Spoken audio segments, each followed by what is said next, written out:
웃겨 정말.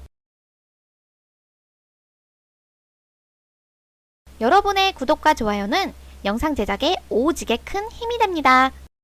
댓글을 남겨주신 모든 분들은 사랑과 러브를 담아 다음 영상의 엔딩 크레딧에 닉네임을 올려드려요. 이근대위 입국. 우크라이나 외국인 의용군에 참전한 UDT 출신 유튜버 이근 전 대위가 귀국했습니다. 올해 3월 초 의용군으로 참전하겠다며 우크라이나로 무단 출국 후 무릎 십자인대 파열로 재활을 위해 약 3개월 만에 돌아온 건데요. 한편 우크라이나에서 이근 대위가 탱크를 10대 이상 격파하는 업적을 세웠다는 주장이 나왔습니다. 우크라이나에서 난민구조 활동을 한 플루티스트 송솔나무 씨는 본인의 인스타그램에 이 씨와 함께 찍은 사진을 올리며 그는 우크라이나 국제의용단의 유일한 특수부대를 이끄는 리더였고 전선에 나서 비밀 임무를 수행했으며 여러 공을 세웠다고 주장했습니다.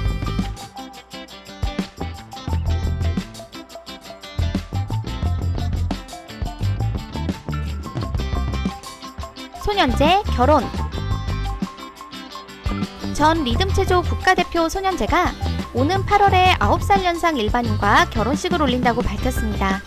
두 사람은 올해 초부터 연인으로 발전, 교제 기간이 길진 않지만 신뢰와 사랑을 바탕으로 결혼을 결심했다고 합니다. 결혼식은 비연예인인 예비신랑과 가족을 위하여 비공개로 진행, 가족 및 친지, 가까운 지인을 초대해 진행할 예정이라고 합니다.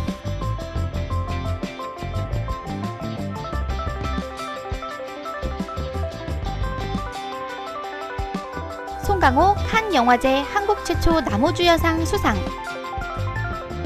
지난 28일 프랑스 칸 국제영화제에서 한국 남자 배우로는 최초로 송강호가 영화 브로커로 나무주연상을 수상했습니다. 이와 함께 박찬욱 감독은 영화 헤어질 결심으로 감독상을 수상하였습니다. 한국 영화계가 칸 영화제 부문에서 2개 부문을 나란히 수상한 것도 처음인데요. 송강호는 수상 소감으로 위대한 예술가 고레에다 감독과 함께 출연한 배우들에게 깊은 감사를 드린다는 소감을 전했습니다.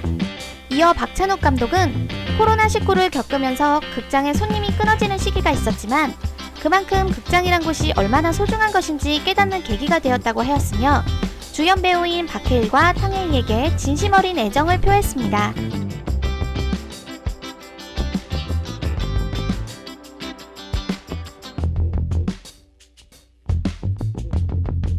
원숭이 두창 확산.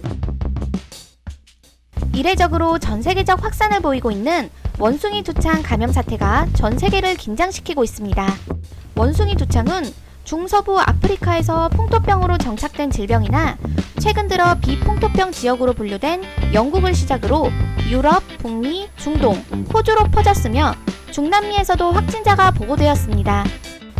과학자들은 코로나19 팬데믹이 꺾일 무렵 등장한 이 질병이 왜 지역 한계를 뚫고 수십 개국으로 퍼졌는지, 이를 억제할 수 있는지 등을 놓고 집중 연구 중인 상황이라고 합니다.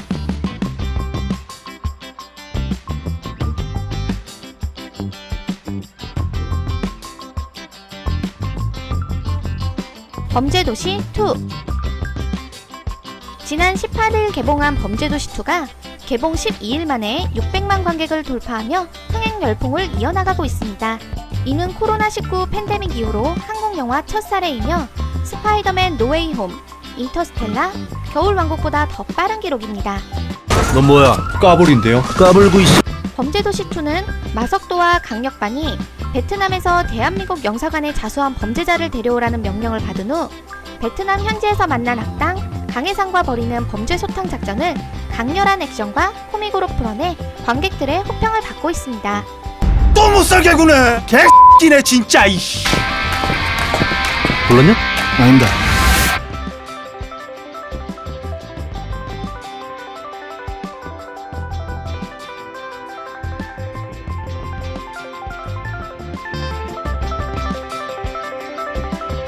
폴더블 아이폰. 삼성의 갤럭시 Z 플립과 갤럭시 Z 폴드의 선풍적인 인기로 애플 역시 이 같은 흐름에 동참할 것으로 보입니다. 실제 폴더블 폰과 관련된 특허를 계속 출원하고 있으며 최근 애플의 폴더블 아이폰의 컨셉 사진이 공개되어 눈길을 끌었습니다. 이번에도 색감 맛집다운 예쁜 컬러로 고급스러움이 돋보여 어떻게 출시가 될지 많은 이의 관심을 끌고 있습니다. 폴더블 아이폰 출시는 2023년에서 2024년 이후로 전망되고 있어 이에 따라 폴더블 폰 경쟁은 약 2에서 3년 뒤부터 본격적으로 시작될 것으로 예상하고 있습니다.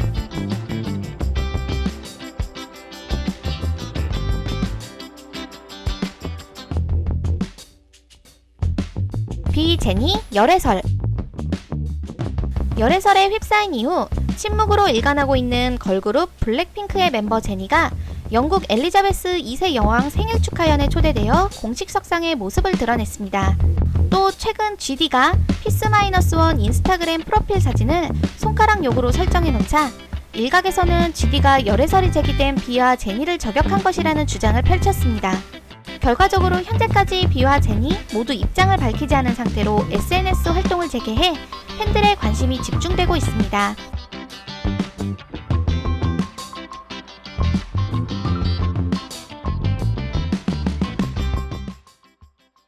미국 텍사스 초등학교 총기 난사 사건.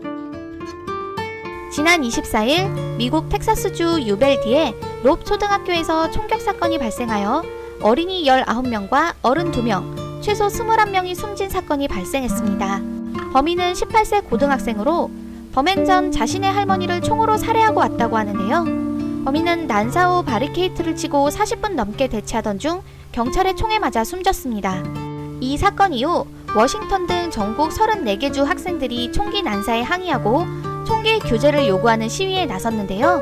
그럼에도 불구하고 미국 내 가장 강력한 총기 로비 단체인 전미 총기협회가 텍사스주 휴스턴에서 연례총회를 강행할 예정이라고 밝혔습니다. 해당 총회는 업계가 제품을 홍보하고 유력 정치인을 불러 지지세를 과시하는 주요 행사인데요. 이번 사건으로 인해 연례총회에서 노래를 부를 예정이었던 몇몇 가수들이 출연을 거부하고 있는 와중에 도널드 트럼프 전 미국 대통령은 총회에 참석하겠다는 입장을 고수하고 있다고 합니다.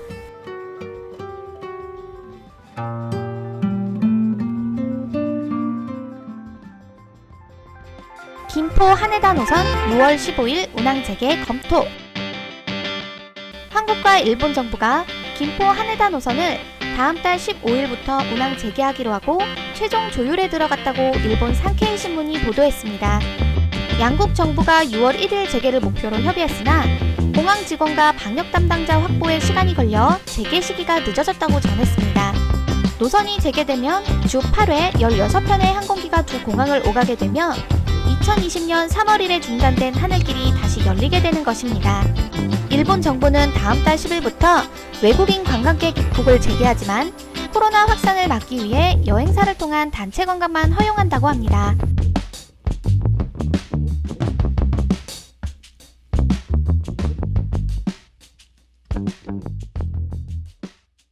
뮤직뱅크 임영웅 점수 조작 의혹, 경찰 조사 착수. 임영웅이 최근 KBS 뮤직뱅크에서 1위를 하지 못한 배경에 점수 조작 정황이 있다는 제보로 경찰이 조사에 나섰다고 합니다. 제보에 의하면 걸그룹 르세라핌과 함께 1위 후보에 올랐던 임영웅이 부문별 점수 중 하나인 방송 횟수 점수에서 0점을 받아 음반 점수, 디지털 음원 점수가 르세라핌을 크게 앞섰음에도 불구하고 총점에서 밀린 것을 두고 조작 가능성을 제기했다는데요.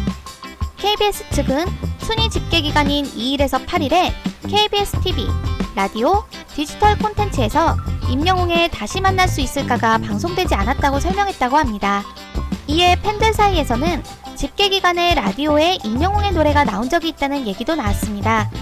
KBS는 방송 점수 중 라디오 부분은 KBS 쿨 FM 7개 프로그램을 대상으로 집계한다며 이외 프로그램은 집계 대상이 아니라고 설명했다고 합니다.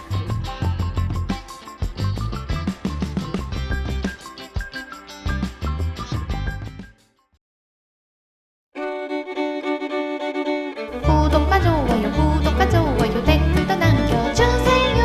눌러줘 구독과 좋아요 댓글도 남겨주세요. 눌러줘